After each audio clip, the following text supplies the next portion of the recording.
वाल्मिक कराडवर मकोका. संतोष देशमुख हत्या प्रकरणामध्ये वाल्मिक कराडचा ताबा मिळवण्यासाठी सीआयडीचा केस कोर्टात अर्ज. कराडवर हत्येचा कट रचल्याचा आरोप. एसआयटीची कोर्टात माहिती. वाल्मिक कराडवर मकोका लावल्यानंतर समर्थकांकडून परळीमध्ये बंद. कराडच्या आईचं ठिय्या आंदोलन. सोनवणे, क्षीरसागर आणि सुरेश धस वाल्मिक कराडला अडकवतात. कराड समर्थकांचा आरोप. बीडमध्ये एसटी बसवर दगडफेक. परळी ते कौडगाव कानडी बसची काच फोडली. दुर्घटनेमध्ये कोणतीही जीवितहानी नाही. संतोष देशमुख हत्या प्रकरणी एसआयटीचं प्रभावीपणे काम. कोणीही आरोपी सुटणार नाही. वाल्मिक कराडवर मकोका लागल्यानंतर सुरेश धस यांची प्रतिक्रिया.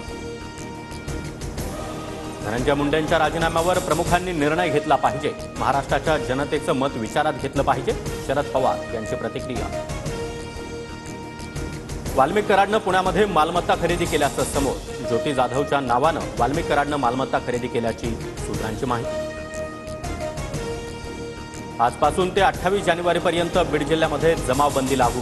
संतोष देशमुख हत्या प्रकरण आणि जरांगेंच्या 25 जानेवारीच्या उपोषणाच्या पार्श्वभूमीवर निर्णय.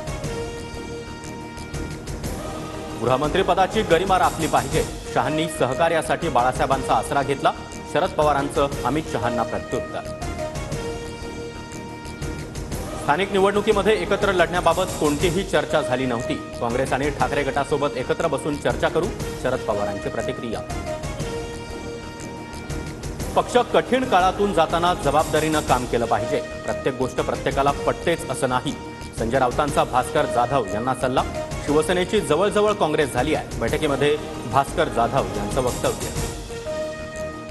बीड प्रकरणामध्ये न्यायालयीन तपासणीसाठी अद्याप समिती कार्यान्वित नाही. सरकार पुरावे नष्ट होण्याची वाट पाहतंय का? रोहित पवार यांचा सवाल. बाळासाहेब ठाकरे स्मारक अध्यक्षपदावरून उद्धव ठाकरेंची हकालपट्टी करा. शिंदे गटाच्या बैठकीत ठराव.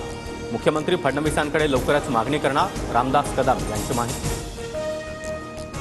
मुंबईतील बाळासाहेब ठाकरे स्मारकाच्या अध्यक्षपदाच्या वादाला नवं वळण. 2020 पासून आदित्य ठाकरे स्मारकाच्या अध्यक्षपदी तर उद्धव ठाकरे स्मारक समितीच्या मार्गदर्शकपदी. रामदास कदमांचं उद्धव ठाकरेंवरील वक्तव्य म्हणजे सत्तेचा माज. संजय राऊतांची रामदास कदम यांच्यावर टीका.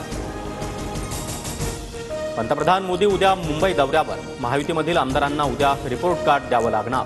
महायुतीच्या सर्वच आमदारांसोबत मोदी स्नेहभोजनही घेणार. नाशिकमध्ये नायलॉन मांजानं एकाचा बळी. 23 वर्षीय तरुणाचा रुग्णालयामध्ये उपचारादरम्यान मृत्यू. तर नायलॉन मांजामुळे होणारे अपघात रोखण्यासाठी नागपुरातील 14 उड्डाणपूल आज वाहतुकीसाठी बंद. महाकुंभमध्ये पहिल्या दिवशी तब्बल 1 कोटी भाविकांकडून महास्नान. मुख्यमंत्री योगी आदित्यनाथ यांची ट्विट करत माहिती.